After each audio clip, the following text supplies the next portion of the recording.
Bentar, boleh sambil dimulai dulu Bunda Umi, Iya, sambil baik, saya baik. jadi hostnya. Bismillahirrahmanirrahim. Assalamualaikum warahmatullahi wabarakatuh. Alhamdulillah, alhamdulillahilladzi arsala rasulahu bil huda wa dinil haq liyudhhirahu ala dini kullih wa kafa billahi syahida. Asyhadu an la ilaha illallah wahdahu la syarikalah wa asyhadu anna Muhammadan abduhu wa rasuluh. Allahumma sholli ala Muhammad wa ala ali Muhammad kama shallaita ala Ibrahim wa ala ali Ibrahim wa barik ala Muhammad wa ala ali Muhammad kama barokta ala Ibrahim wa ala ali Ibrahim fil alamina innaka Hamidum Majid. Suara saya masih kecil sekali kah? Di saya jelas, Oh, di di saya Bunda Helda jelas, jelas ya. ya? Mungkin bagi yang Ya, suaranya tadi Bu kecil, Eni mengatakan ya. kecil. Yang suaranya kecil bisa Di memakai Oh, headset suaranya mungkin. kecil. Ini agak soalnya di saya ininya sudah sebentar ya. Saya coba pakai tidak pakai headset. Mudah-mudahan membantu.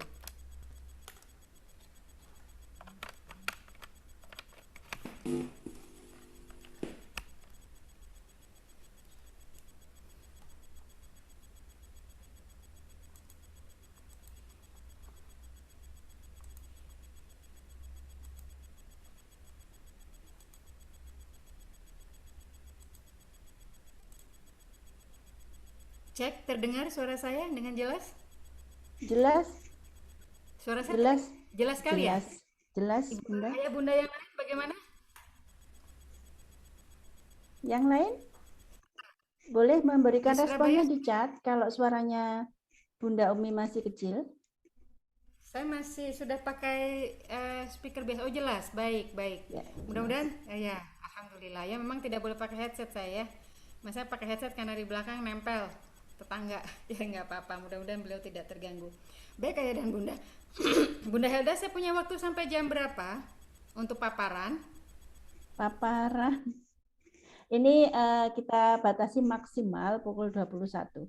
Jadi maksimal 40 menit ya, Bunda Umi. Nanti kita Oh bisa baik, banyak tanya jawabnya. ya baik, baik. Terima kasih. Tapi saya belum jadi co-host. Iya, ini sedang saya hubungi Oh ya hostnya baik, baik. Ya sudah. ya. Ya, tidak masalah. Nanti barangkali sambil jalan ya. Ayah dan Bunda, pada hari ini kita akan coba bareng-bareng ya diskusi tentang keterampilan hidup abad 21. Ini suatu hal yang didengung-dengungkan begitu kalau di dunia pendidikan itu terasa sekali ya. Saya tidak tahu apakah imbasnya bagi ayah dan bunda yang sebagai wali murid ya itu terasa atau tidak, tetapi di kalangan dunia pendidikan masalah keterampilan hidup, penanaman karakter, kemudian apa istilahnya, bagaimana menanamkan critical thinking, literasi dan sebagainya itu menjadi sebuah isu-isu yang kemudian berkelindan satu sama lain ya. Satu sama lain itu saling saling saling taut menaut, berkelindan itu saling taut menaut. Kemudian eh, kondisi itu yang patut menjadi kewaspadaan kita bersama sebagai orang tua ya, karena sekarang kita tahu kita tahu revolusi industri 4.0 ya, dimana kemudian ada istilah apa artificial intelligence ya. Oh ya, ada istilah kecerdasan buatan.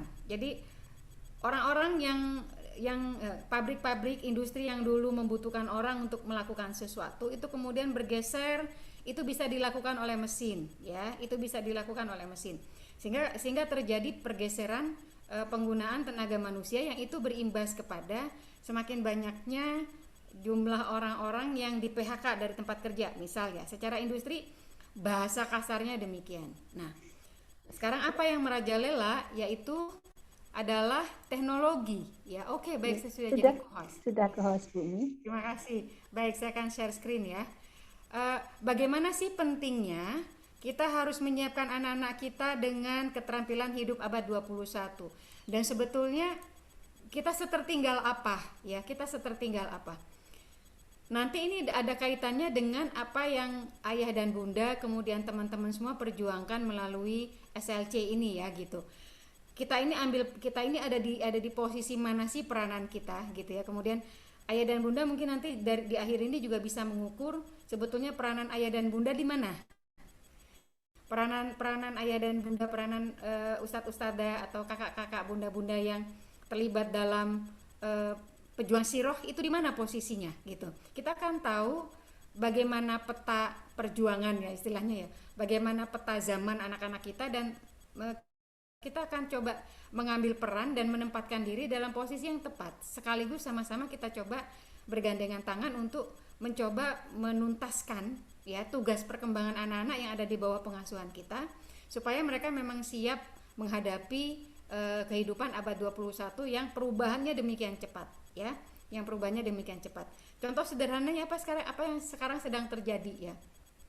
Sebelum pandemi 2020 nggak kebayang sama sekali di otak kita, di kepala kita bahwa one day pada hari ini kita tuh akan belajar lewat media kayak gini gitu. Bahwa suatu waktu kita tuh bisa lakukan seminar tanpa sewa gedung ya.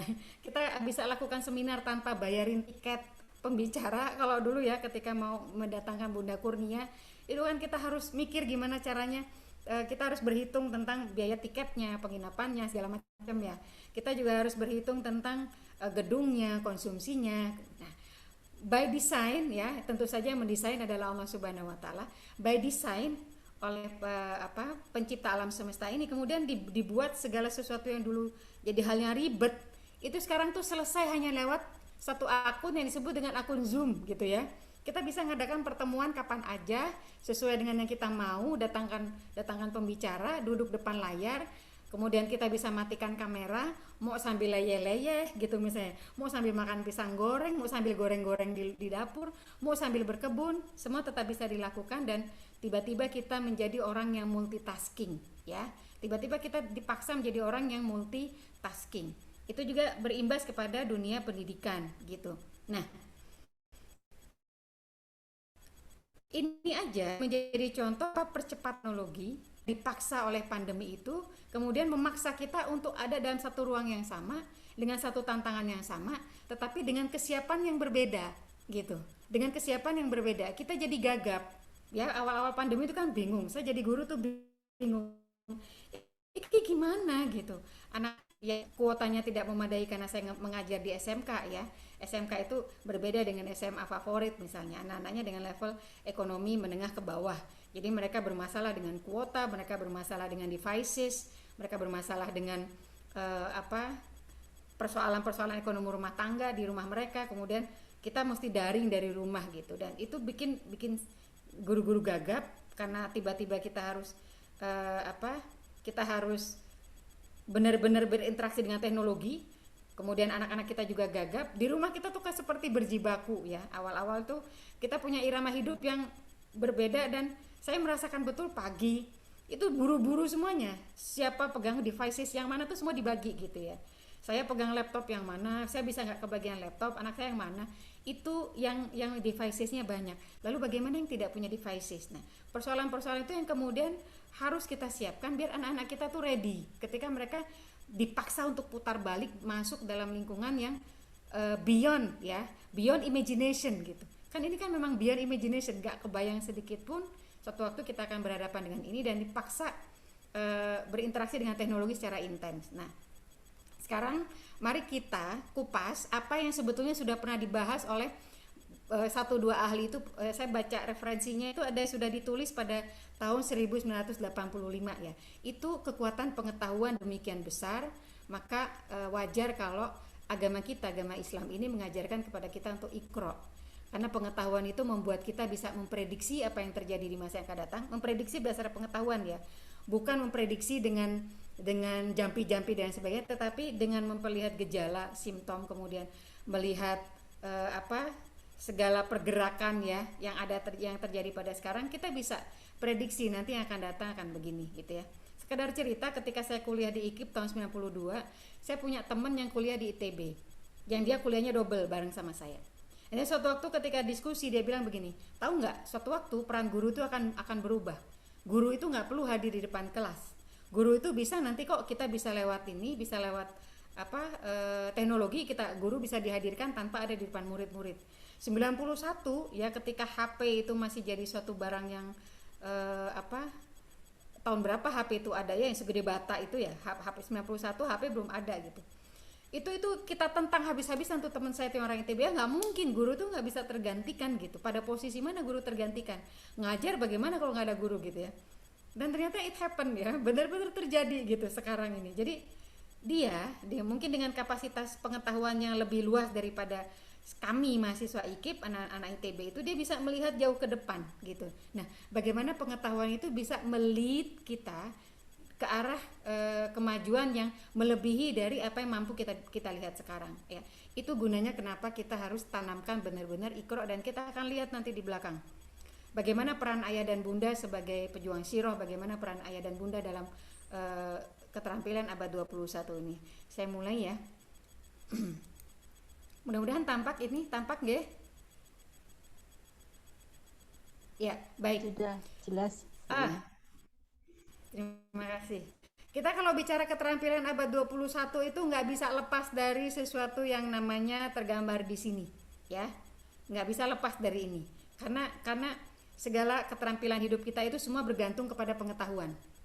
Orang yang punya pengetahuan maka dia akan memiliki kemajuan yang lebih daripada yang lain. Nah, sekarang persoalan pada abad 21 ini kita bicara tentang akses pengetahuan. Ya, dari dulu juga ketika bicara tentang kemajuan maka kita juga bicara tentang akses pengetahuan. Kenapa negara Indonesia itu istilahnya sangat terlambat bangkitnya? Kita sama-sama merdeka tahun 45, Jepang 45, Jepang tahun berapa ya? Indonesia 45. Tetapi kemudian kenapa mereka maju lebih pesat daripada kita? Karena mereka tidak mengalami apa yang kita alami, yaitu masa penjajahan dalam tanda kutip selama 250 tahun, di mana akses pendidikan itu untuk kita itu knopnya dikecilin ya, volumenya itu dikecilin gitu. Kita hampir di turn off ya. Hanya orang-orang yang punya privilege ya, orang yang punya privilege yang tinggi yang kemudian dia punya akses pendidikan gitu. Jadi ketika bicara tentang pengetahuan, kita juga bicara tentang akses. Nah, ketika bicara tentang akses maka itu include di dalam keterampilan hidup abad 21. Bagaimana kita bisa meluaskan akses sebesar-besarnya, dan bagaimana anak-anak kita bisa mengelola akses itu supaya kunci akses yang mereka punya itu kemudian bisa membawa kemuliaan bagi diri mereka, kemuliaan bagi keluarga mereka, dan kemuliaan bagi agama ini gitu. Karena pengetahuan kalau misalnya tidak dibarengi dengan semangat memuliakan agama, maka dia akan blind ya, dia akan buta gitu ya. Tetapi agama tanpa pengetahuan dia akan lumpuh gitu. Kita kalau jadi orang yang soleh sekali tapi kita nggak punya pengetahuan, kita bakal lumpuh, nggak bisa kita ngasih manfaat apa-apa kepada orang lain ya. Tapi kalau kita punya pengetahuan, kita nggak punya agama, kita blind, kita buta. Itu katanya Albert Einstein ya, begitu. Oke. Sekarang apa konten learning kita malam ini? Kita cuma punya 3 konten learning ya, dan ini semua sifatnya filosofis, tapi saya akan coba untuk menarik kepada hal-hal sifatnya praktis gitu ya. Kembali kita akan coba ukur peran-peran kita masing-masing di mana, saya sebagai guru di mana, dan lain sebagainya. Pertama adalah why ya, big reason untuk menyiapkan ini. Ayah dan bunda, saya juga pelatih debat bahasa Inggris di SMK 1, dan ketika kita masuk dalam pemberian statement argumen ya, kita convey our argument to kepada oponen kita gitu ya. Yang pertama harus disampaikan adalah big why-nya. Kenapa ini penting gitu. Jadi yang menjadi landasan dari seluruh supporting argumen kita yang ke belakang itu untuk ngasih data, ngasih bukti, ngasih segala macam yang nanti mensupport itu, kita harus jelaskan dulu big why-nya. Begitu juga kepada anak-anak kita harus jelaskan kenapa sih mereka harus begini, kenapa mereka harus begitu, dan itu sifatnya harus sesuatu yang filosofis. Supaya apa? Supaya dalam, supaya mereka tuh nggak artifisial cara berpikirnya ya. Contoh sederhana begini, ketika saya mengajarkan kepada anak ini pada kenapa saya memulai dengan why ya. Ketika saya meminta anak-anak saya untuk belajar bagaimana cara merapikan tempat tidur ya, ini sering saya jadikan contoh. Bagaimana mereka merapikan tempat tidur begitu ya.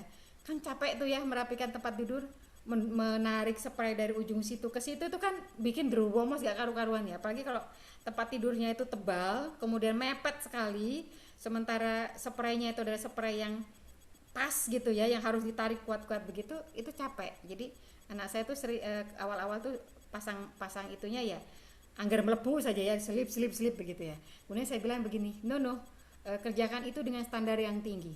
Standarnya begini, saya kasih tahu standarnya. Ini harus licin di tengah. Awalnya tarik ujung sana dulu, tarik yang sempit yang dekat sama dinding. Kemudian sesudah itu udah kenceng, baru tarik yang sebelah sini yang kita bisa bergerak bebas. Sudah itu tengahnya dilicinkan gitu ya, dilicinkan. Nah, kan pasti ada alasan tuh ya. Capek, aduh berat gitu ya. Aduh udah cukup begini aja udah bisa ditidurin gitu. Big why yang saya berikan adalah begini. No, kalian harus kerjakan ini dengan standar yang tinggi. Karena ketika kalian bisa kerjakan ini dengan standar yang tinggi, maka kalian punya keterampilan yang lebih. Ketika kalian punya keterampilan yang lebih, maka kalian akan lebih bermanfaat untuk orang lain. Karena orang yang terampil, dia akan memiliki kesempatan bermanfaat lebih banyak daripada orang yang tidak terampil, gitu. Jadi big why-nya itu dikasihkan, alasan-alasan filosofis kenapa mereka harus lakukan sesuatu dengan cara begini dan begitu, itu disampaikan, gitu ya. Kemudian kedua, jadi kita akan bicara why. Kedua kita akan bicara what, definisi dan parts-nya, ya. Lalu bicara how, gimana sih cara kita nyiapkan, gitu ya. Ini nanti how-nya tidak terlalu panjang karena saya lebih fokus pada why dan what, supaya ayah dan bunda dapat basicnya secara filosofi seperti apa, kemudian dapat big design-nya gitu ya, dapat big thinking-nya, baru nanti silakan di breakdown sesuai dengan situasi dan kondisi masing-masing ya. Karena kalau kita udah bicara breakdown, kita udah bicara tentang hal-hal yang sifatnya teknis ya, yang itu nanti bergantung pada konteks dan konten gitu, tergantung pada konteks terutama. Oke. Next, why? Kenapa sih kita harus prepare ya? Ayah dan bunda, ada sebuah saya mengajar sejak tahun 96 ya, 97 lah, 96 97 saya udah balik ke Jombang. 96 ke sekarang berarti ada 2021 ya. Itu sekitar berapa? 35 tahun ya. Oh, iya ternyata saya sudah tua ya. sekitar 25-35 tahun lah ya gitu. Nah, saya melihat tipikal anak-anak Indonesia, dan itu ternyata memang terbukti ketika kita saya sudah mulai banyak baca tentang bagaimana komparasinya siswa Indonesia dengan ketika sudah baca bukunya Andrea Hirata ya, tentang apa itu yang bukan yang ini ya, sebelum Edensor ya. Edensor ya, kayaknya Edensor deh gitu. Ya, yang ketiga Edensor. Ketika saya baca buku Edensor itu saya semakin yakin bahwa memang dari something ya dengan habit kita dalam pendidikan gitu ya. Jadi kecenderungan siswa pelajar Indonesia itu anteng, tenang gitu ya. Kalau ditanya ini question gitu, diam. Jadi kalau misalnya ditanya gimana, ada yang mau mengungkapkan pendapat gitu, ada yang mau menyampaikan kesulitan gitu ya. Ketika pandangan mata saya edarkan ke sekeliling kelas, itu maka terjadi satu kebiasaan, yaitu kebiasaan upacaranya dibawa-bawa ya, mengheningkan cipta, mulai gitu ya. Tiba-tiba menunduk semuanya ya, karena mereka takut untuk ketemu mata sama saya, takut mungkin ditanya gitu. Dan itu berlangsung dari tahun ke tahun demikian ya. Jadi kalau saya sudah hafal, kalau sudah nanya any question, atau sekarang saya mau nanya, saya kasih soal nomor 1, siapa yang bisa jawab? Udah mata saya mulai melihat sekeliling gitu, itu kemudian aksi mengheningkan cipta terjadi gitu ya. Nah, itu terjadi bukan by accident ya, itu memang secara kultur kita terbentuk demikian. Dan itu yang nanti kalau kalau anak-anak kita menghadapi kehidupan abad 21 tuh selesai, nggak akan bisa bersaing ya.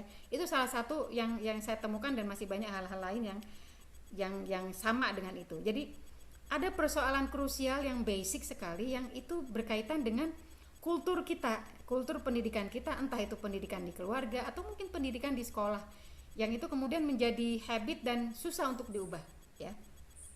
Dalam satu pembicaraan itu ada begini, untuk mengubah suatu kultur, kebiasaan itu butuh waktu minimal 1-2 generasi ya gitu. Nah, persoalannya satu generasi itu berapa tahun?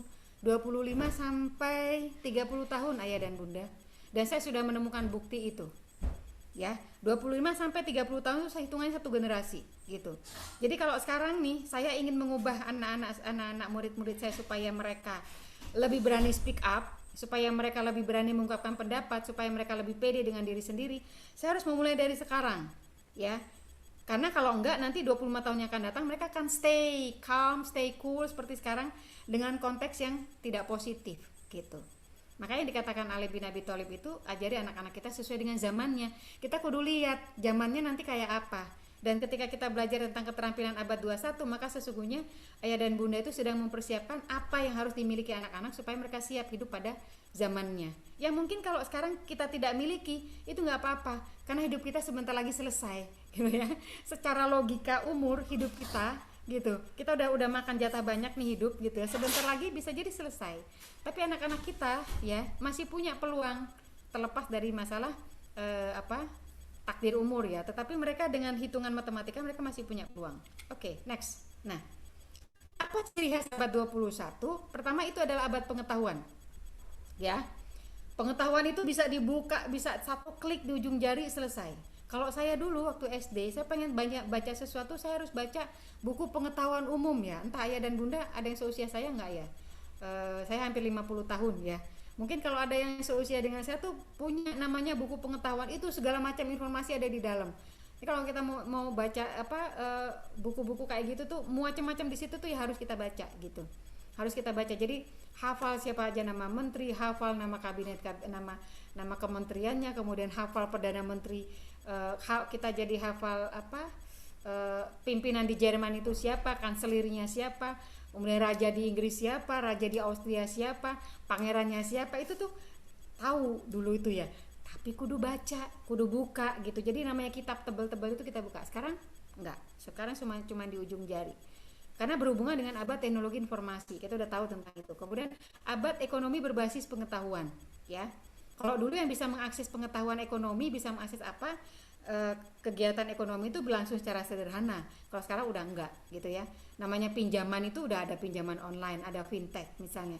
Kemudian ada ini, ada itu ya, ada cara.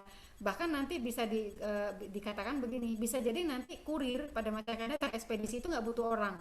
Gitu, itu cukup pakai drone katanya gitu. Jadi sudah diantarin, jadi nanti bisa jadi suatu waktu di langit itu akan berseliweran drone yang mengantarkan barang-barang. Konon kabarnya begitu. Di otak saya belum nyampe bagaimana caranya ya, tetapi it could happen gitu ya dengan bantuan teknologi. Kemudian abad industri 4.0. Ini abad yang sekarang dihadapi oleh anak-anak kita ya. Yang kita sekarang nggak tahu ini nggak apa-apa gitu ya, karena kaki kita ada di dua tempat. Mungkin ada yang memang di sini memang asli milenial ya. Kalau saya imigran ya, digital migran. Kalau mungkin teman-teman ada yang digital native ya, memang asli makhluk digital gitu, makhluk digital asli ya. Next definition. Nah, abad ini itu membutuhkan apa definisinya? Dia butuh 4C ya. Pertama, critical thinking. Anak-anak tuh harus punya level berpikir yang kritis, yang nggak cuma nampung sampai amber-amber tapi nggak bisa memilah. Nanti kita akan belajar critical thinking itu apa aja, dan ayah bunda bisa latih dari kecil ya. Kemudian kedua, kemampuan komunikasi ya. Ketiga, kemampuan kreativitas. Yang keempat, kolaborasi. Jadi kompetisi itu sudah selesai, nggak ada istilah kompetisi sekarang ya. Jadi istilahnya adalah kolaborasi. Siapa yang dianggap sebagai oponen itu bisa jadi dia bisa dirangkul sebagai orang yang kita akan collab sama dia gitu ya, collab sama dia gitu untuk kolaborasi bareng-bareng. Jadi udah nggak musim. Makanya kalau sekarang masih ada yang nanya anak saya ranking berapa, itu jadul ya. Udah nggak masalah lagi nanya ranking. Karena apa? Karena it doesn't make any sense ya. Nggak ada pentingnya lagi kita nanya ranking gitu ya. Bener sih prestasi akademis diperhitungkan, tapi pada titik tertentu dia selesai gitu ya, dia selesai gitu. Nah ini ya, jadi definisi dari keterampilan abad 21 itu sesuatu yang berkaitan dengan critical thinking, communication, creativity, dan kolaborasi. Filosofis banget, ini basic banget, kok kayaknya teori aja ya gitu. Iya, tetapi ayah dan bunda harus tahu bahwa seluruh aspek pendidikan sekarang itu yang didesain oleh Mas Menteri itu mengarahnya ke sini. Kalau yang ayah dan bunda sudah dengar tentang AKM ya, kemudian ada literasi, ada numerasi, itu sebenarnya mengarahnya ke sini gitu ya. Apa sih AKM, kenapa sekarang nggak ada UN gitu ya. AKM itu mengukur apa, di dalam AKM itu yang soal-soalnya keluarnya model kayak apa, itu semua mengacu kepada sini ya. Kemampuan untuk critical thinking, komunikasi, creativity, dan kolaborasi. Nah sekarang apa itu critical thinking? Ini poin-poinnya. Pertama, ini sekarang nggak cuma anak-anak yang butuh ya, kita pun butuh karena kita dibombardir dengan berbagai macam informasi yang harus dipilah dan dipilih. Pertama, menentukan kredibilitas suatu sumber. Ada yang coret-coret nih. Ya, terima kasih. Menentukan kredibilitas suatu sumber. Nih, sering banget nih ya di WA. Gusmus menyatakan ini adalah tulisan Gusmus. Udah ditulis di bawah gitu ya. Padahal begitu diklik di internet ternyata itu bukan tulisan Gusmus. Nah, ketika saya pernah tuh nyoba ya. Dikatakan itu tulisan si fulan. Kemudian ternyata sesudah saya cek di internet, oh itu bukan tulisan si fulan. Saya kasih tahu kepada yang bersangkutan, ngapunten, itu bukan tulisan si fulan. Enggak apa-apa, yang penting kan bagus gitu. Loh, enggak. Agama kita tuh udah mengajarkan yang namanya sanad dan matan, ya enggak? Di hadis kan begitu ya, sanad dan matan. Jadi kalau kita bicara tentang sesuatu itu nggak cuma bicara tentang bagus enggaknya sesuatu, tapi bener enggak yang ditulis di situ sebagai yang menuliskan atau yang mengatakan, bener enggak dia mengatakan itu. Sanad dan matan itu penting karena kita akan menentukan kredibilitasnya gitu ya. Itu akan menentukan. Jadi bukan cuma urusan kontennya bagus kok, bukan cuma urusan begitu, tapi konten itu bagus itu satu hal. Tapi apakah benar itu diucapkan oleh si fulan, itu hal lain yang harus kita pertimbangkan. Jadi jangan lagi kita mencampur adukan bagusnya sebuah konten, kemudian ditabrak aja pokoknya bagus, siapa aja yang ditulis sebagai penulisnya oke aja gitu ya. Jadi jangan lagi itu terjadi ya. Kemudian kedua, membedakan antara relevan dengan tidak relevan ya. Ini benar-benar menuntut kita untuk berpikir kritis. Relevan nggak ya apa yang disampaikan dia dengan apa yang menjadi statement awal ya. Kalau dalam latihan debat itu saya katakan begini. Kamu boleh memilih misalnya begini, saya tidak setuju bahwa PPKM ini efektif karena gitu ya. PPKM tidak menghentikan laju penyebaran virus COVID-19. Jadi kenapa saya tidak setuju? Karena tidak menghentikan laju penyebaran virus COVID-19 gitu ya. Jadi poin besar saya, strong line saya adalah tidak menghentikan laju penyebaran COVID-19.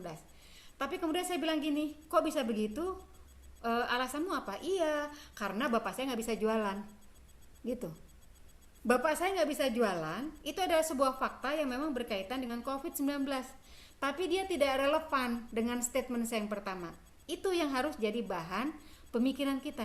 Jadi kalau kita lihat orang berargumen itu, jangan cuma dilihat bombastisnya aja, supporting argumennya masuk nggak gitu ya. Karena dari situ nanti kredibilitas dan integritas dia dalam berbicara itu akan menentukan. Kita akan ketemu orang munafik ya. Orang pendusta, orang munafik itu nggak akan bisa bersikap konsisten dalam memberikan pendapat. Karena apa? Karena mereka tidak berdiri di atas kebenaran.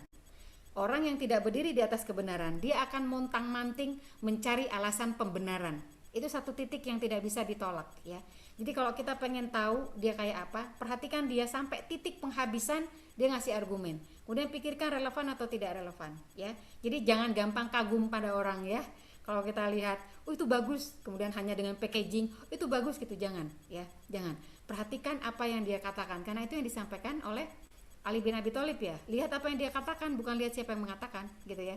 Jadi lihat sampai titik darah, sampai titik terakhir itu, cara dia ngasih argumen kayak apa. Kita baru bisa menilai bahwa oh dia memang orangnya bagus, argumennya logis, kemudian relevan gitu ya. Nggak bisa dipisahkan itu. Kemudian yang kedua, ketiga, membedakan fakta dan penilaian. Faktanya A gitu ya, bener loh dia itu orangnya ini sederhana dan sebagainya, tapi suatu waktu saya tahu dia berbohong, tapi saya tetap bilang enggak kok, saya senang sama dia karena dia orangnya sederhana. Terus ada orang bilang tapi dia bohong loh ketika itu gitu, kamu masih percaya sama dia? Nggak apa-apa, yang penting dia orangnya sederhana. Something different ya, antara penilaian saya dengan fakta itu nggak nyambung gitu.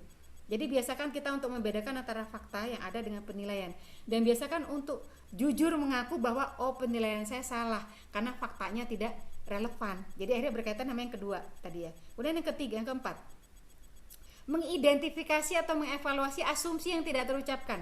Kita harus bisa lihat itu. Dia ngomong begitu itu maksud tersembunyinya apa? Kebaca kok gitu ya, kebaca kok kayak gitu gitu. Jadi kita bisa lihat tuh orang itu mengatakan itu tuh karena like atau dislike tanpa diucapkan, maka kita bisa identifikasi dan bisa evaluasi ya. Makanya hati-hati dengan memperhatikan diksi orang, karena dari diksi dan narasi yang dia bilang itu kita bisa tahu behind the scene-nya, di balik layarnya itu kayak apa gitu ya. Kemudian kelima, mengidentifikasi bias yang ada ya. Seperti saya bilang tadi, orang yang pendusta, orang yang munafik, orang yang itu tidak akan bisa konsisten dan komitmen di atas satu sudut pandang. Dia akan montang-manting karena dia tidak berdiri atas kebenaran, yang dia cari hanya pembenaran.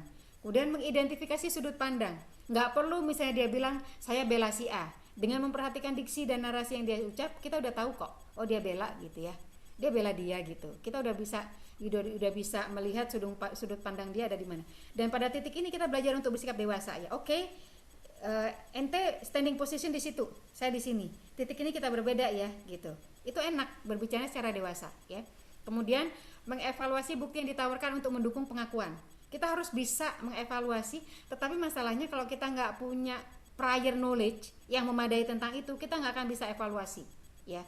Evaluasi itu butuh compare, butuh komparasi. Nah kalau kita nggak punya pengetahuan sebelum itu, apa yang mau dikomparasikan gitu ya. Misal begini, jiriganku gede lo ya gitu, dibanding sama jirigan si Tina gede mana.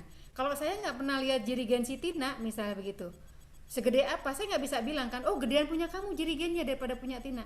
Ketika saya belum lihat punya Tina, kemudian saya bilang gedean punya kamu jirigennya, saya berdusta gitu ya. Karena saya nggak bicara berdasarkan bukti gitu. Dan orang yang nanya itu juga harus bisa tahu, bisa dievaluasi apa yang saya katakan itu buktinya memang sesuai atau tidak gitu ya, kayak gitu. Jadi untuk critical thinking poinnya ini ya, mari kita mulai biasakan cara berpikir kita sebagai ayah bunda, sebagai guru untuk mengevaluasi cara berpikir kita dengan titik ini, pada titik critical thinking ya. Dan anak-anak itu nggak bisa dikasih tentang critical thinking kalau mereka nggak punya prior knowledge ya. Kalau prior knowledge ya hanya lewat satu hal, kata kuncinya cuma satu nanti di belakang. Sekarang komunikasi. Nah, kemampuan komunikasi itu sederhananya begini. Pertama, kita dituntut untuk memahami dan mengelola serta menciptakan komunikasi efektif dengan berbagai media ya. Kemudian menggunakan kemampuan untuk mengutarakan ide. Saya kalau pelatihan menulis nih, ayah dan bunda, saya beberapa kali mengadakan pelatihan menulis ya. Saya suka, jadi sesudah mereka store tulisan mereka itu ya, saya nanya biasanya sama yang nulis, sebenarnya mau ngomong apa sih itu ya, dari tulisan yang sudah 3 halaman itu mau ngomong apa. Dia cerita, saya mau ngomong ini. Oke, mari kita kupas tuntas naskahnya, apakah sudah sesuai dengan apa yang dimaksud atau tidak. Dan ternyata seringkali melenceng ya.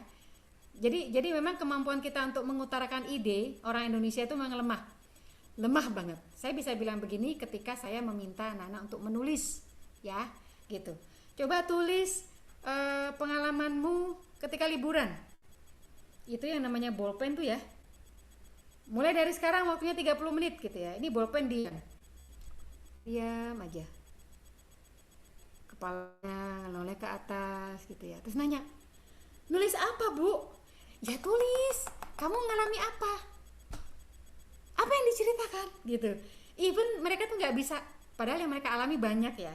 Liburan itu 1 bulan, dari hari ke hari itu kan banyak banget. Nggak bisa mereka tuliskan itu. Ya. Kalau saya kasih clue gitu ya, di kelas menulis itu saya kasih 1 kalimat. Tuliskan, jadi sebuah cerita atau jadi sebuah tulisan, misalnya. Udara panas sekali, titik. Lanjutkan. Itu lama nulisnya ya, padahal udah dikasih pancingan gitu, itu lama ya. Jadi memang kita dalam kemampuan mengutarakan ide lemah. Kemudian gunakan bahasa sesuai konten dan konteks, ini juga sangat lemah. Kita seringkali gagal memahami pembicaraan orang ketika dapat separuh dan kita nggak pengen tahu konteks dia bicara itu apa gitu ya. Makanya kalau dapat video sepotong-sepotong gitu ya, viralkan gitu misalnya. Saya selalu curiga dengan kata-kata viralkan gitu ya. Terus dengan huruf yang tulisan yang dengan huruf-huruf besar begitu, tanda serunya banyak. Ini provokatif ya. Saya nggak suka dengan tulisan begitu ya. Karena saya sangat yakin tulisan-tulisan yang bernas itu pasti ditulis dengan bahasa yang santun gitu. Kalau kita bicara bertarung dalam tataran ide, tulisannya tuh harusnya santun, karena itu yang diajarkan oleh para ulama kita gitu ya. Ulama kita tuh mengajarkannya begitu. Jadi bukan main tanda seru, bukan main huruf kapital, bukan main pakai bahasa-bahasa penghinaan, nggak main begitu. Itu bukan levelnya muslim berbicara kayak gitu. Jadi kalau sudah ada orang bicara dengan kayak gitu, tinggalkan ya, karena dia racun, dia toksik gitu. Jangan didengerin ya. Kemudian kuasai multibahasa. Anak-anak itu usahakan minimal ngerti bahasa Inggris ya, ngerti minimal gitu ya. Sekarang devices-nya banyak, bisa pakai BBC, itu belajar BBC mulai dari level anak-anak sampai level yang dewasa ada gitu ya. Kemudian gunakan alur berpikir yang logis dan sistematis. How itu perlu dilatih, nggak bisa by accident, itu by design semuanya ya. Itu semua harus by design. Saya suka sekali melatih sahabat-sahabat anak-anak saya tuh, saya kumpulkan selama pandemi berhenti ya. Saya kumpulkan, kemudian saya kasih bacaannya berat-berat, Republik yang tulisan yang opini ya, yang ditulis oleh para dokter, para apa itu saya suruh baca, kemudian mereka silahkan presentasikan kembali gitu. Ya cuman presentasi aja, baru setelah itu nanti diskusi ya. Itu kenapa bicara covidiot, apa itu covidiot, apa hubungannya literasi dengan pandemi, apa hubungannya ekonomi kerakyatan, kemudian apa hubungannya apa membuat apa macam-macam yang itu diinikan di sana. Anak SMP ya, SMP SMA tuh saya ajak mereka untuk diskusi tentang itu. Kenapa? Karena anak usia SMP itu mereka harusnya sudah memikirkan umat ya. Begitu anak kita balik, dia harus sudah mikirin umat. Jadi bukan lagi mikir cinta-cintaan, bukan cuma sekadar mikir aku jatuh cinta sama siapa. Oke, mereka boleh lalui itu, tetapi mereka harus tetap pada pikiran, you sudah harus mulai pikirkan umat, kira-kira mau punya kebermanfaatan di bidang apa, sekarang mulai tekuni gitu ya. Next, ini udah mulai terlalu banyak. Nah ini untuk yang creativity ya. Creativity itu yang ini. Pertama adalah memiliki kemampuan mengembangkan, melaksanakan, menyampaikan gagasan baru gitu. Kolong ide, kolong langit ini idenya banyak banget ya. Kalau udah bicara tentang dari mana dapat ide menulis, dari mana dapat ide bicara, dari mana dapat ide bercerita, banyak banget ya. Kenapa kita tidak mampu untuk mencari itu? Karena memang kita tidak terbiasa untuk berpikir secara kreatif gitu.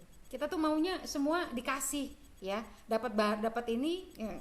Kebiasaan begini. Ada pilihan ayah dan bunda, mari kita rapat yuk, kita mau menentukan ini gimana ya, apa yang harus ada usul gitu ya. Saya manut gitu ya. Saya paling nggak suka diskusi yang orang-orangnya terus bilang saya manut apa kata yang lain gitu. Kenapa sih harus manut ya? Otak punya gitu ya, dengan kapasitas yang sekian tera gitu katanya ya, dengan yang lebih yang sekian ratus komputer itu ngumpul di otak kita gitu. Kenapa nggak kita manfaatkan itu untuk speak up ya. Kemudian bersikap terbuka, responsif terhadap perspektif baru dan berbeda. Oke, nggak apa-apa ya, sudah nggak masanya lagi misalnya ide LU saya mau Muhammadiyah gitu, itu udah jadul banget ya. Dia kenapa kaos kakian, kenapa ini enggak, dia kenapa begitu, hal-hal yang sifatnya tidak krusial tinggalkan ya. Mari kita bicara tentang proyek, mari kita bicara tentang sesuatu yang big, yang itu nanti akan menyatukan kita bersama. Kemudian mampu mengumpulkan ide kreatif secara konseptual dan praktikal. Jadi selain ngerti konsepnya kayak apa, dia juga tahu bagaimana membreakdownnya aja gitu. Karena kalau cuma sekadar usul, gimana kalau kita bikin sandal yang bisa bernyanyi gitu ya. Terus tinggal aja, loh how, gimana cara bikin sandal yang bisa bernyanyi, itu kemudian didesain sampai ke detail-detailnya, itu baru kita dikatakan bisa berpikir kreatif. Kalau cuma ngelempar ide doang, banyak temennya gitu ya. Kemudian berikutnya, menggunakan konsep dan pengetahuan dalam situasi baru dan berbeda. Saya tuh merasakan bener ya, kalau sudah bilang ke anak-anak silakan desain kostum ulang tahun SMK yang berbeda dengan yang lain gitu. Titik krusialnya begini, apa yang muncul pertama kali di otak kita itu juga akan muncul di otak orang lain, maka itu adalah mainstream, tinggalkan ya. Kecuali kalau kita biasa berpikir kreatif gitu. Kalau kita nggak biasa berpikir kreatif, apa yang muncul di kepala kita pertama kali itu pasti juga muncul di kepala orang lain gitu. Karena itu sifatnya umum gitu ya. Makanya kenapa kita perlu latihan brainstorming ya, supaya diaduk-aduk itu, dicari sampai ketemu satu titik yang oh ya ini yang tepat gitu ya. Next, mampu beradaptasi dalam situasi baru. Oke, creativity sudah. Macet. Iya macet beneran. Sebentar ya, saya stop share dulu. Oke, sebentar, wait. Saya buka lagi.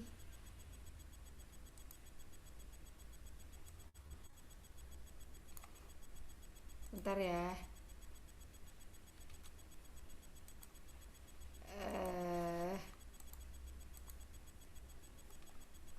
belum kelihatan, bukan begini, saya salah. Share screen.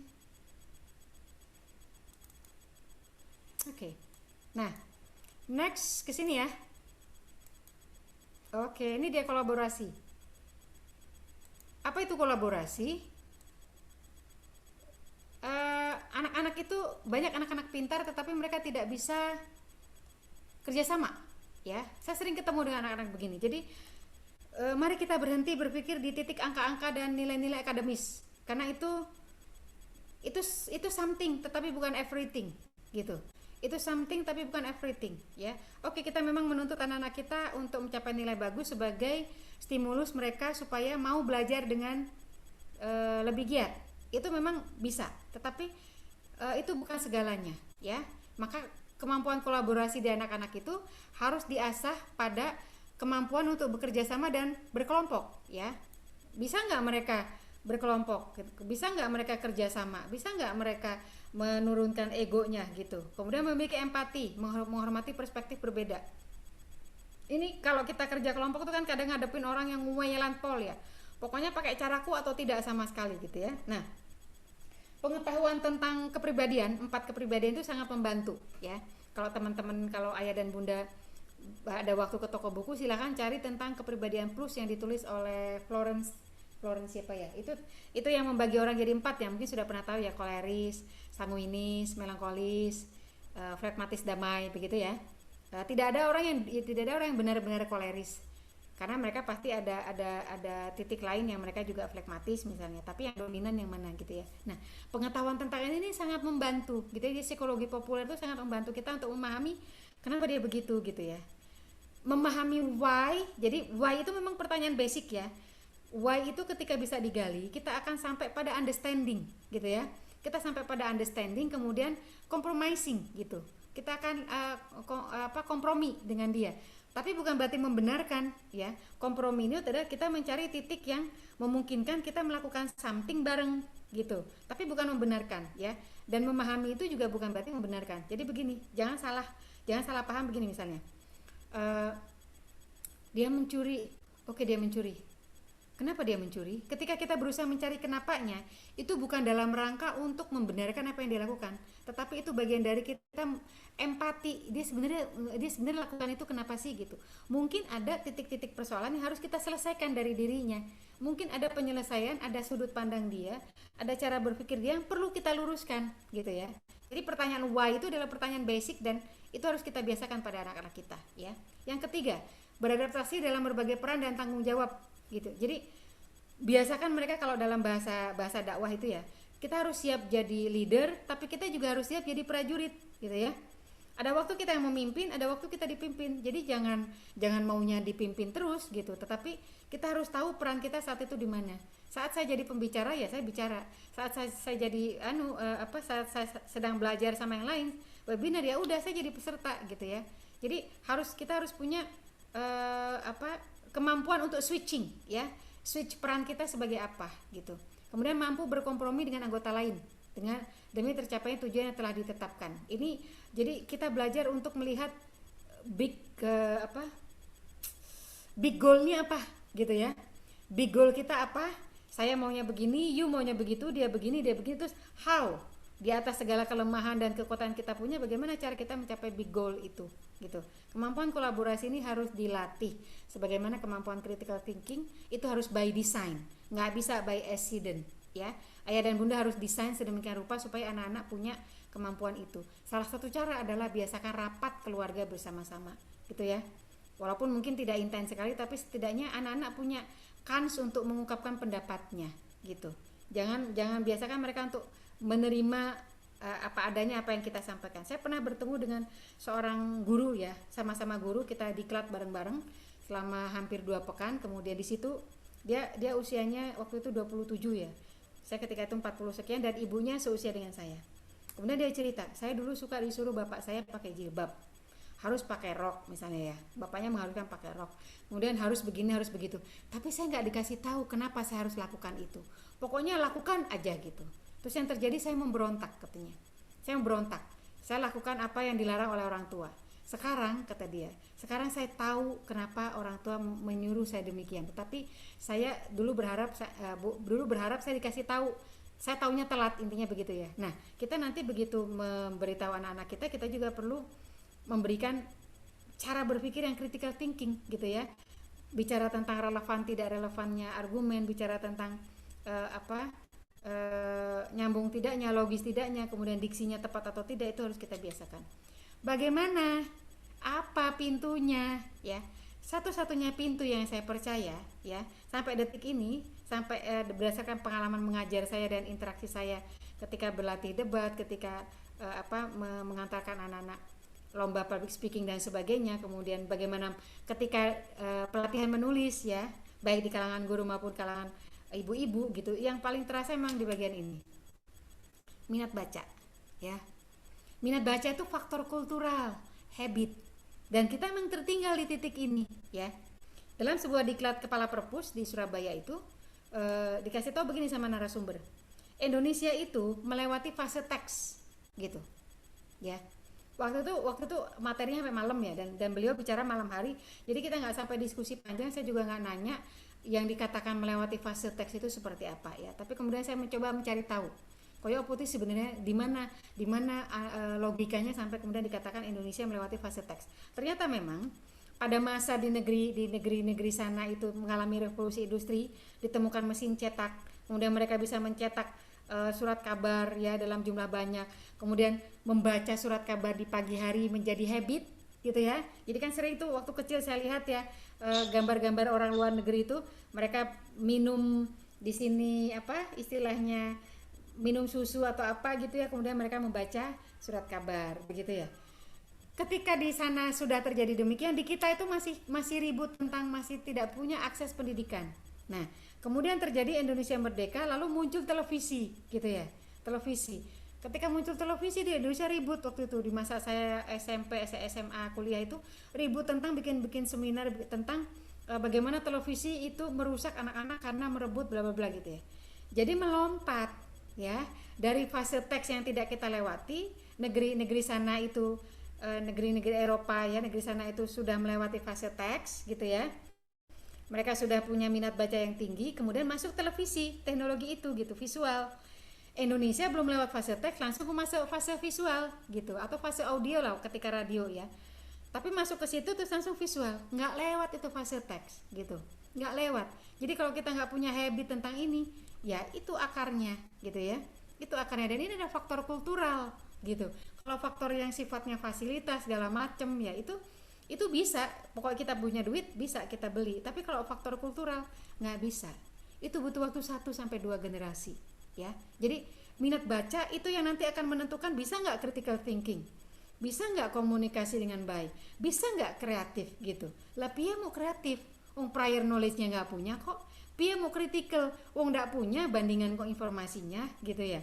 Nggak punya tentang informasi si A bilang begitu kita nggak baca dengan baik gitu misalnya. Jadi minat baca itu adalah faktor kultural yang betul-betul harus kita benahi ya.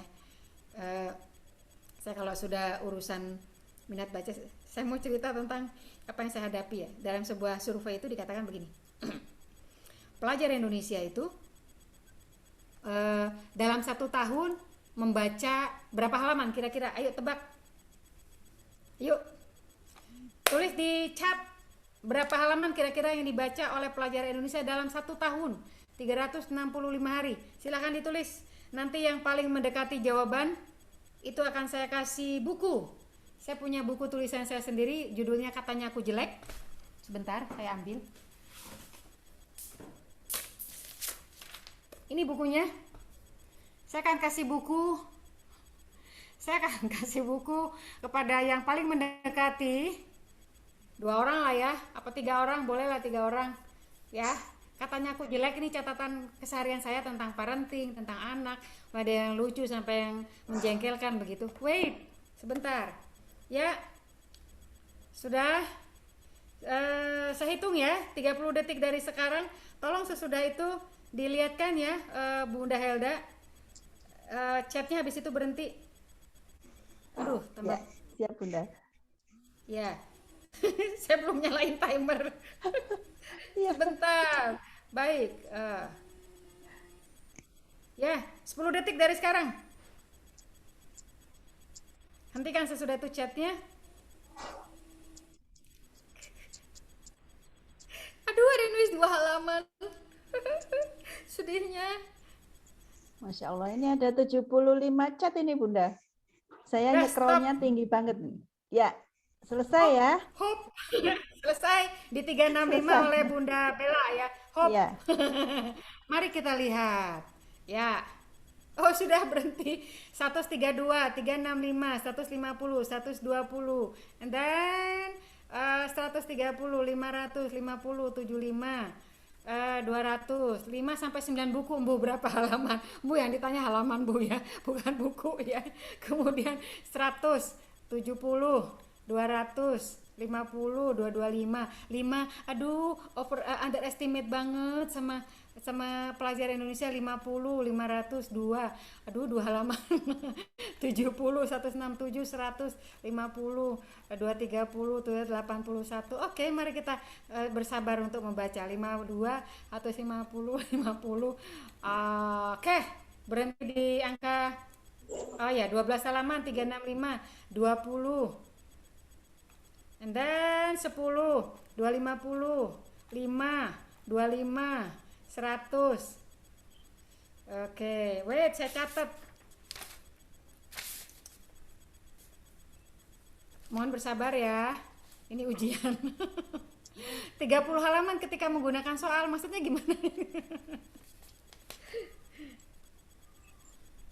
30 halaman ketika menggunakan soal. Jadi kalau nggak pakai soal berapa, Bapak? 36, 25, 25, 25, 225. Baik. Wait, kalau gitu saya lihat dari yang, wah, ini banyak banget nih. Saya lihat dari yang teratas ya. Yang teratas yang paling mendekati, coba saya lihat. Karena yang paling ini akhirnya berlaku cepet-cepetan juga. Ya, nanti mohon dilihat ya, Bunda Helda. Yang teratas yang paling mendekati apa yang saya sebutkan, gitu. Mulai ya. dari yang teratas apa yang paling mendekati, gitu ya. Oke. Berapa halaman Ayah dan Ya. Bunda? 29 halaman saja ya. Jadi yang jawab 25 tadi memper. Yang jawab 30 memper. Bayangin, 29 halaman dalam 365 hari gitu. Duh, saya tuh sedih banget ketika baca itu dan menemukan buktinya emang pada saat itu ya, pada saat saya ngasih tugas baca. Jadi di sekolah saya ada pagi hari baca buku. Pas dilihat nih, ada satu anak tuh yang dari bulan Juli ya sampai ke bulan November itu yang dibaca satu buku dengan judul Pocong Galau gitu. Judulnya tuh Pocong Galau, nggak selesai dari Juli sampai November. Pas saya lihat halamannya itu cuman 150-an halaman kalau nggak salah, nggak nyampe 150 halaman ya. Buku saya ini 170 sekian halaman. Jadi satu buku begini ini dibaca berbulan-bulan gitu. Akhirnya saya menemukan bukti, oh ya, make sense kalau dalam penelitian internasional itu dikatakan pelajar Indonesia itu cuma baca 29 halaman ya. Ini kultural dan kita harus selesaikan dari sekarang gitu. Bagaimana caranya? Ya caranya ya selesaikan ya. Maksudnya begini, penelitian lain juga mengatakan pelajar Indonesia setahun itu pelajar Indonesia itu cuma baca 0 buku selama sekolah gitu. Selama sekolah loh cuma baca 0 buku gitu. Sekarang pertanyaan saya begini kepada ayah dan bunda, koleksi buku di rumah ada berapa? Itu big question ya. Itu big question. Punya koleksi buku berapa di rumah gitu. Ada sebuah quote bilang begini. Ini slide saya apakah memang sudah berhenti sampai di sini atau saya lupa. Oh ya, belum. Masih ada ya. Jadi ada sebuah quote yang mengatakan begini. Sorry. Hilang, nggak apa-apa. Nanti saya kasih lagi. Ada sebuah quote yang mengatakan begini. Orang kaya itu TV-nya kecil, bukunya banyak. Gitu ya. Katanya begitu. Saya pas tahu quote itu agak ketawa ya, karena baru gitu. Orang kaya itu TV-nya kecil, bukunya banyak. Orang miskin itu TV-nya besar, bukunya sedikit gitu. Saya pas baca tuh ketawa ngakak ya sama anak saya. Iya gitu gitu ya. Tapi ya make sense gitu. Karena sebetulnya apa yang akan ditanam, dituai oleh anak-anak itu apa yang ada di kepala mereka gitu ya. Dan apa yang agak ada di kepala mereka itu semuanya intinya tentang membaca gitu. Memang dalam dalam dalam keterampilan itu yang paling tinggi itu adalah presentasi ya, yang paling rendah adalah membaca. Tetapi kita nggak akan nyampe kepada yang paling tinggi kalau yang paling rendah aja kita nggak punya gitu ya. Kalau yang paling rendah aja membaca kita nggak punya gitu. Jadi kita nggak akan bisa presentasi kalau kita nggak suka baca. Gimana mau presentasi? Jadi kalau anak-anak Indonesia nggak bisa presentasi karena memang di kepala mereka nggak punya, mereka bekel gitu. Mereka nggak punya something untuk di share ya. Ibarat teko, kalau teko itu kosong, mau kita jungkir balik kayak apa, digetok-getok dengan cara apa, dibongkar kayak apa, ya kosong, nggak ada isinya. Tapi begitu teko itu diisi, kita jungkirkan begini, dia akan keluar isinya. Nah, apa yang kita baca itu akan keluar 20 tahun yang akan datang, ya. Itu dalam sebuah salah seorang narasumber bilang begitu. Apa yang akan kita baca sekarang itu akan dikeluarkan 20 tahun yang akan datang. Jadi kalau dari sekarang anak-anak kita nggak suka baca, ya 20 tahun yang akan datang dia nggak punya sesuatu di kepalanya untuk di share, dia nggak punya sesuatu untuk di compare. Karena apa yang kita baca itu akan deep inside, di dalam, ya, munculnya di dalam gitu. Jadi kalau ayah bunda sekarang nggak suka baca, lah jadi mbah-mbah nanti what kind of mbah-mbah gitu ya. Jangan-jangan jadi mbah-mbah yang bengong aja gitu ya, yang nggak bisa sharing apapun kepada cucunya gitu, yang nggak bisa ngasih insight apapun pada cucunya. Jangan ya, jangan jadi mbah-mbah begitu. Jadilah mbah-mbah yang inspiratif gitu. Tapi kita nggak bisa jadi orang inspiratif kalau kita nggak banyak baca gitu ya. Jadi bagaimanapun literasi itu adalah kunci. Itu adalah poin terakhir yang sekarang ingin saya share kepada ayah dan bunda, bahwa bagaimanapun literasi adalah kunci ya. Jadi kita bicara tentang apa yang harus kita biasakan pada anak-anak. Karena literasi itu tidak sekadar membaca dan menulis. Literasi itu juga mencakup bagaimana berkomunikasi dan masyarakat. Literasi juga bermakna praktik dalam hubungan sosial yang terkait dengan pengetahuan, bahasa, dan budaya. Karena ketika kita bicara tentang interaksi dengan orang lain, maka kita bicara tentang ide berhadapan dengan ide, ya. Kita akan berhadapan dengan informasi-informasi yang harus kita cross check dengan diri sendiri, gitu, dengan apa yang kita ketahui, dengan apa yang kita baca, sehingga kemudian informasi itu benar-benar menjadi informasi yang meaningful, gitu. Nggak akan meaningful kalau kita nggak bisa menyaring, nggak akan meaningful kalau kita nggak bisa memikirkan itu relevan atau tidak, nggak akan meaningful kalau kita nggak bisa berpikir kreatif, gitu.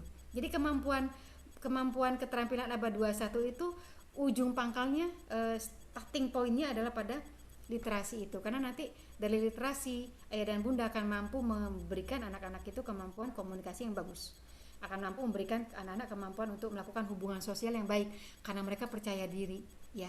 Ketika kita tahu banyak gitu ya, ketika kita tahu bahwa kita memiliki banyak informasi gitu, kita lebih pede, ya. Kita lebih pede dalam menghadapi berbagai macam gempuran informasi di luar gitu. Nah, di mana peran ayah dan bunda semuanya?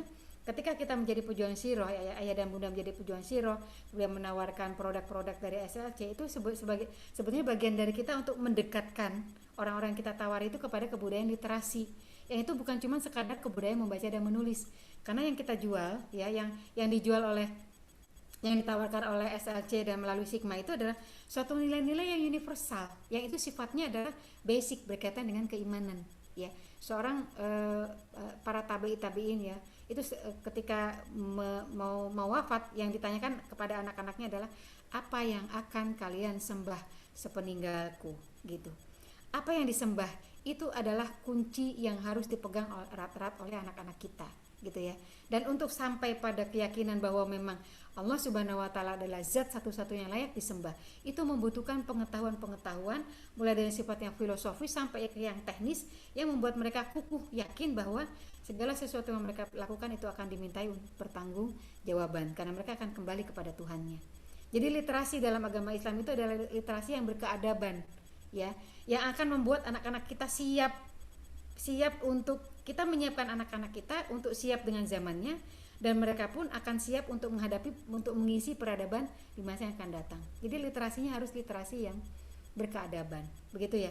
Pikirannya harus dilempar jauh ke depan. Saya menyiapkan ini supaya anak-anak saya siap, supaya anak-anak saya punya pengetahuan yang cukup, supaya anak-anak saya punya kemampuan hubungan sosial yang baik dengan pemahaman dan pengetahuan literasi yang baik. Oke. Itu the last Bunda Helda, mohon maaf kalau panjang lebar. Terima kasih. Wallahu a'lam bishawab.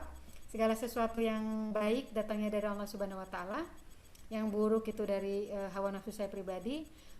Mudah-mudahan Allah mengampuni kelemahan dan kekurangan saya dalam menyampaikan ini. Dan mohon maaf kalau saya bicaranya cepat banget ya. Saya memang kalau udah ngomong susah sekali untuk ini ya. Bapak saya Bandung, ibu saya Sunda, ibu saya Banjar.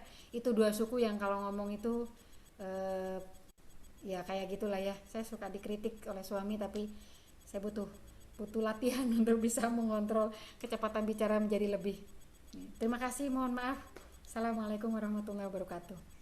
Waalaikumsalam warahmatullahi wabarakatuh. Rasanya masih ingin berlama-lama Bu Umi ya dengan Bu Umi ya. Mudah-mudahan lain waktu bisa diselenggarakan pagi ya, sehingga kita bisa lebih leluasa gitu ya berdiskusi. Nah ini waktu menunjukkan 20 lebih 51 menit ya, waktu Indonesia bagian Barat, yang barangkali sekarang sedang berada di waktu Indonesia bagian Tengah atau waktu Indonesia bagian Timur mungkin juga sudah semakin larut ya. Tetapi di 10 menit terakhir ini ya, kalau boleh saya mengambil satu benang merah gitu dari apa yang disampaikan oleh Bu Umi tadi, yang bisa kita lakukan adalah bagaimana kita bisa meningkatkan minat baca, paling tidak dimulai dari diri kita dan anak-anak kita. Karena apa? Karena ternyata dari sanalah rangsangan pada anak-anak kita itu sangat diperlukan. Dari apa yang mereka baca. Saya sangat merinding tadi ya ketika Bu Umi menyampaikan bahwa apa yang dibaca oleh anak-anak kita itu akan muncul di 20 tahun mendatang gitu. Sehingga ini menjadi kunci apa yang ingin kita persembahkan pada anak-anak kita. Kalaulah kita bisa memfasilitasi anak-anak kita dengan HP yang harganya 3 juta, 4 juta. Masa iya kita tidak bisa memfasilitasi sebuah buku yang barangkali hanya 1,5 juta atau 2 juta. Yang itu pun masih bisa kita fasilitasi dengan cara menabung misalnya ya, menabung 5 bulan dan seterusnya. Sehingga sebagai orang tua barangkali ketika kita ingin membuat anak kita semakin tinggi gitu keterampilan hidupnya, dan saya yakin kita semua pasti juga sepakat dengan apa yang disampaikan oleh Bu Umi bahwa dengan keterampilan ini anak-anak kita nanti akan bisa menghadapi tantangan di zamannya ya, tidak hanya nilai akademik yang dibutuhkan, tetapi bagaimana kita juga bisa mengantarkan anak-anak kita memiliki keterampilan hidup di abad 21 ini. Baik, mungkin satu saja pertanyaan ya Bu Umi ya. Satu saja pertanyaan di malam hari ini, dan karena semakin banyak ini ya, semakin banyak permintaan yang masuk untuk share materi, maka nanti materi silahkan ayah dan bunda menghubungi pada siapa ayah dan bunda mendapatkan informasi acara ini. Jadi sekali lagi saya tegaskan, materi nanti bisa diminta pada siapa ayah dan bunda mendapatkan informasi acara malam hari ini. Dan sebelum saya membacakan satu pertanyaan untuk Bunda Umi ya, saya ingin memberikan hadiah istimewa ini ya, hadiah istimewa pada seluruh yang hadir. Wah ini sudah banyak yang raise hand ini Bu Umi ya. Seluruh yang hadir di acara malam hari ini ya, masih bertahan 120 partisipan, Masya Allah ya. Padahal waktu menunjukkan pukul 21.00 ya. Saya ingin memberikan hadiah istimewa bagi seluruh ayah bunda yang hadir di malam hari ini. Kita akan memfasilitasi pengadaan, menghadirkan ya buku-buku literasi yang nanti akan mendukung keterampilan anak-anak kita dalam menghadapi abad 21, keterampilan hidup anak-anak kita dalam menghadapi era yang semakin hari ini semakin memerlukan energi yang luar biasa dari anak-anak kita. Baik, yang nanti akan mendapatkan fasilitas dan kemudahan untuk menghadirkan buku-buku berkualitas dari PT Sigma Daya Insani, silahkan menuliskan nama dan nomor HP di kolom chat. Sekali lagi saya tegaskan, bagi ayah bunda peserta malam hari ini yang ingin diberi kemudahan untuk menghadirkan buku-buku berkualitas dari PT Sigma Daya Insani, silakan menuliskan nama dan nomor HP di kolom chat. Nanti akan kita follow up setelah acara ini. Ya, baik.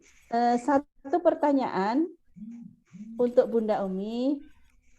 Bagi pertanyaan yang ada di kolom chat nanti akan kita rekap, ya, dan kemudian kita sampaikan setelah acara. Saya ingin memberi kesempatan kepada yang sudah melakukan raise hand di forum ini. Yang terlihat di layar monitor saya ada Bunda Lili Novi, tetapi videonya nggak kelihatan ini.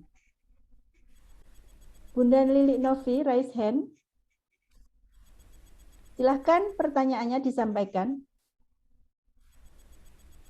Tidak on?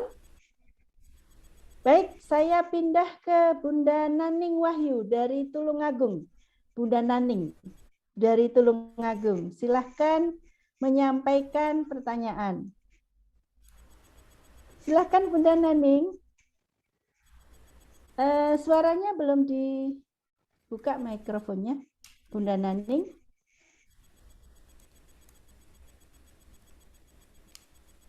Kesempatan istimewa ya, mendapatkan kesempatan pertama untuk bertanya di forum ini. Bunda Naning masih di mute suaranya.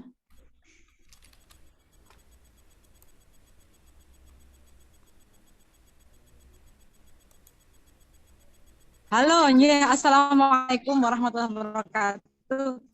Waalaikumsalam. Setelah pertanyaan Bumi luar biasa.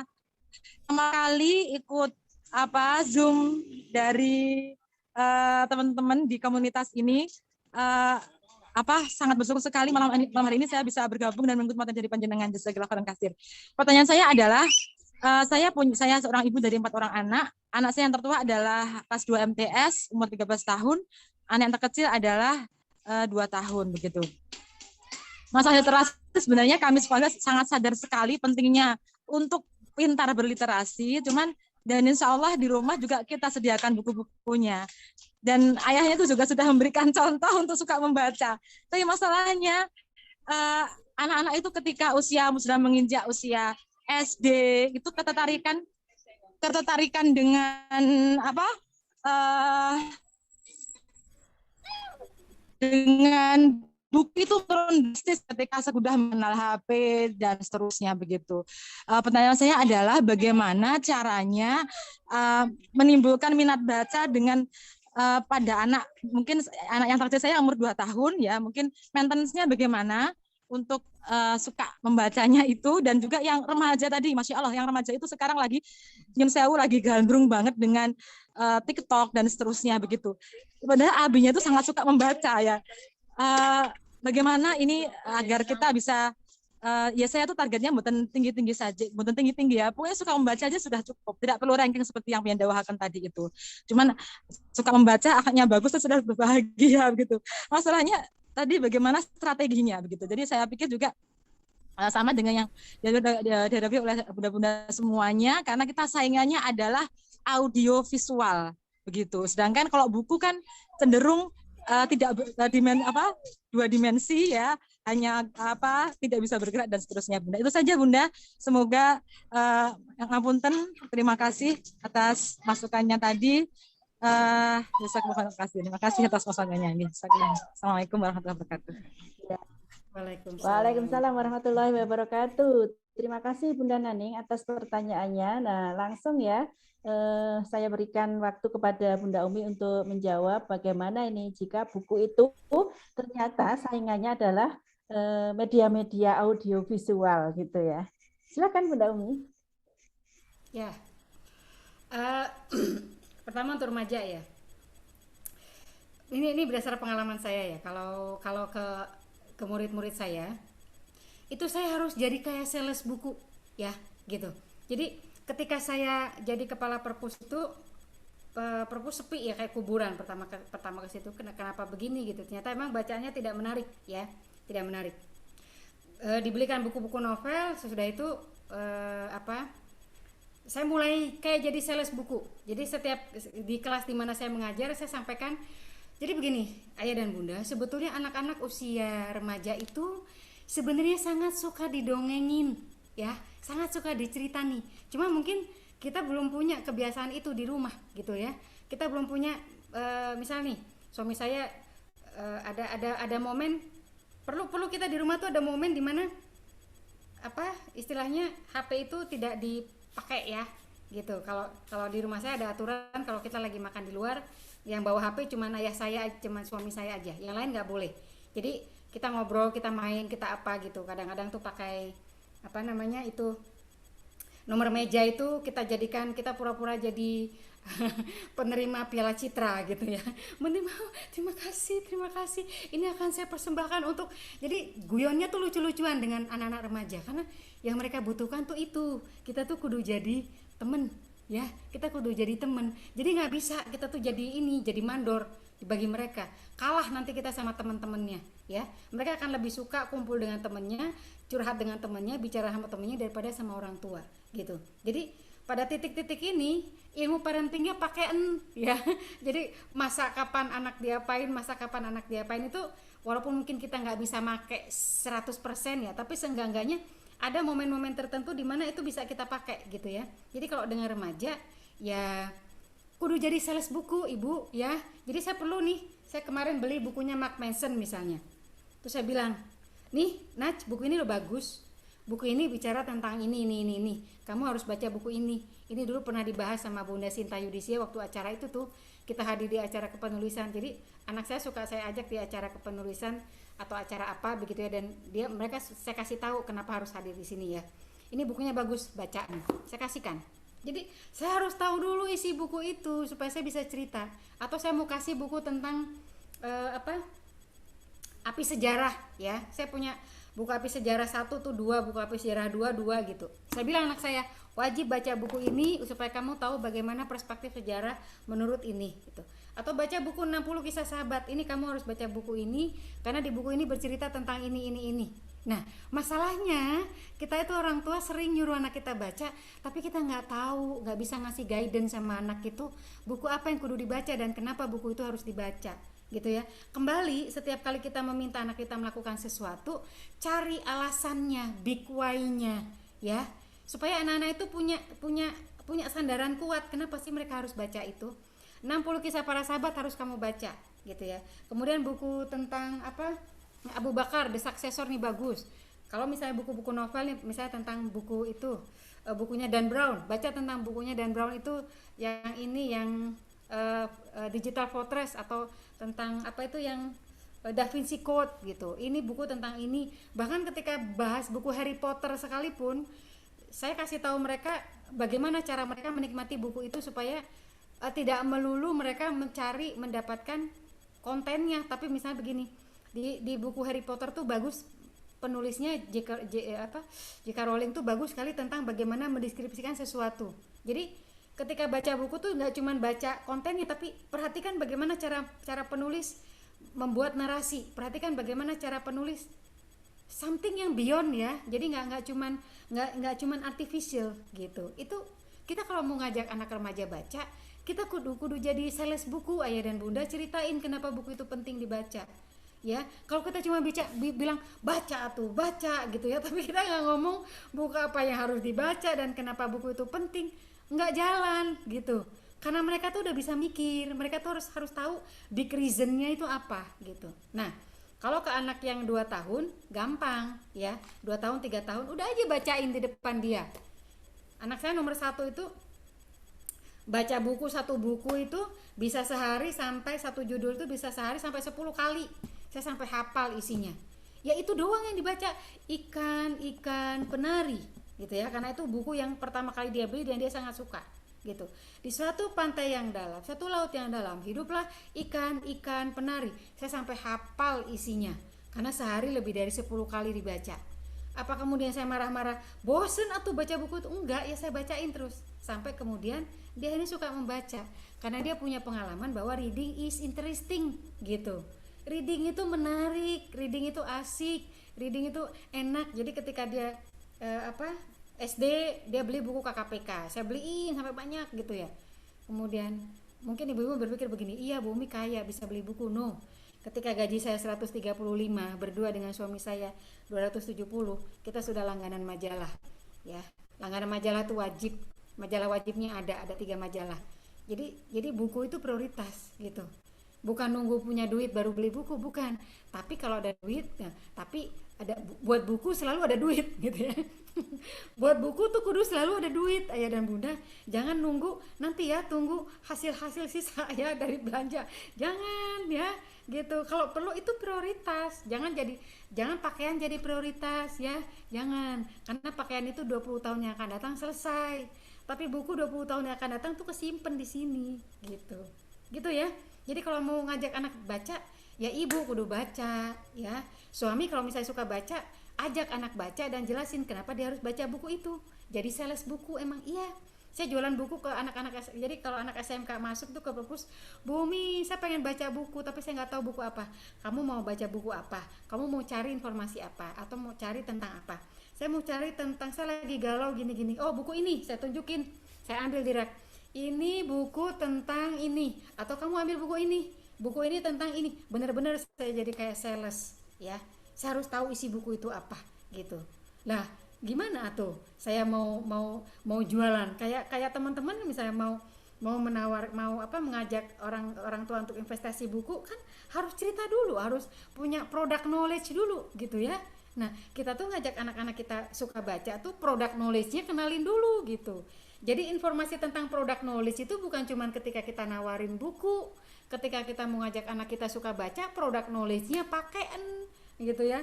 Itu yang namanya mengaplikasikan apa ilmu pengetahuan di satu titik ke titik yang lain. Itu adalah kemampuan keterampilan hidup abad 21 gitu. Kalau ayah dan bunda cuma tahu product knowledge hanya ketika menawarkan mengajak orang investasi buku, ya berarti ayah dan bunda belum punya keterampilan hidup abad 21. Karena ketika mengajak anak suka baca, mentok mati gaya gitu ya. Jangan gitu ya. Jangan pisahkan antara pengetahuan satu dengan pengetahuan yang lain. Itu enggak, kita enggak terampil hidup di abad 21 kalau begitu caranya. Begitu ya. Ini kayaknya yang tanya banyak. Jadi kalau mau dibahas satu-satu bakal sampai jam 10:30 nih. Mangga. Iya. Udah saya serahkan kembali. Ya. Iya, Silakan. betul ini kayaknya kalau diskusinya masih asik aja ya.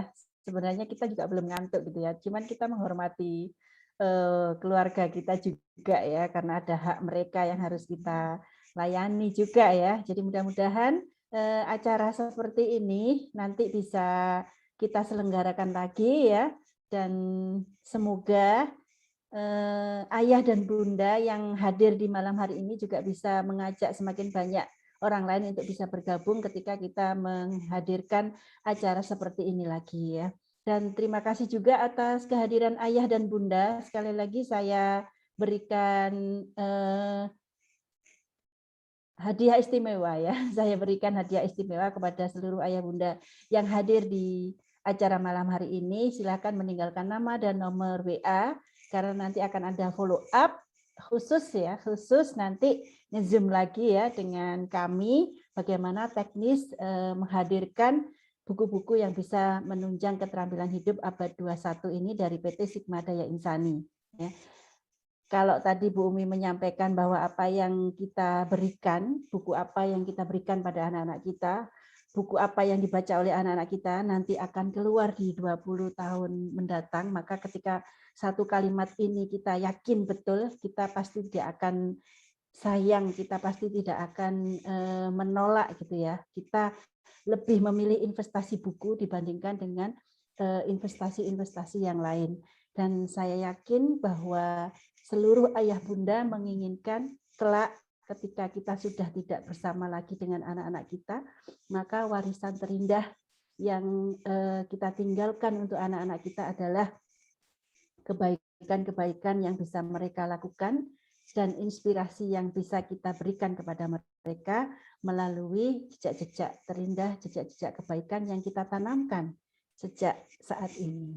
Baik, selamat menanamkan jejak kebaikan pada anak-anak kita, selamat berinvestasi akhirat pada anak-anak kita, dan semoga Allah senantiasa menjaga keistiqomahan kita untuk terus mengupgrade diri, memantaskan diri sebagai orang tua, memantaskan diri untuk dipanggil ayah, memantaskan diri untuk dipanggil ibu, memantaskan diri untuk dipanggil bunda, dan semoga Allah selalu memberi kita kekuatan dalam mengantarkan anak-anak kita menjadi anak-anak yang terampil dalam menghadapi zamannya kelak. Amin, amin ya rabbal alamin. Dari saya selaku moderator, mohon dimaafkan apabila ada hal yang kurang berkenan. Sekali lagi saya ucapkan jazakumullah khairan katsiran kepada Bunda Umi Kulsum atas ilmunya, Masya Allah luar biasa. Dan nanti materi insya Allah akan kita share kepada semua peserta. Peserta mohon menghubungi siapa yang memberikan informasi acara malam hari ini. Dan juga terima kasih kepada Ayah Bunda yang sudah meluangkan waktunya untuk bisa menghadiri acara ini dengan baik ya, dengan fokus. Semoga ilmunya bermanfaat. Sekali lagi saya ucapkan terima kasih kepada Bu Umi. Semoga setiap kata, setiap kalimat yang terucap akan menjadi ladang pahala yang terus mengalir kepada Bunda Umi sekeluarga. Amin, amin ya rabbal alamin. Kita tutup dengan membaca hamdalah, alhamdulillahirabbil alamin, istighfar, astagfirullahaladzim, dan doa penutup majelis. Subhanaka Allahumma wa bihamdika, asyhadu alla ilaha illa anta, astaghfiruka wa atubu ilaik. Alhaqqu rabbik fala takunanna minal mumtarin, ihdinas siratal mustaqim. Assalamualaikum warahmatullahi wabarakatuh. Waalaikumsalam warahmatullahi wabarakatuh. Wa iyyakum, ayah dan bunda semuanya.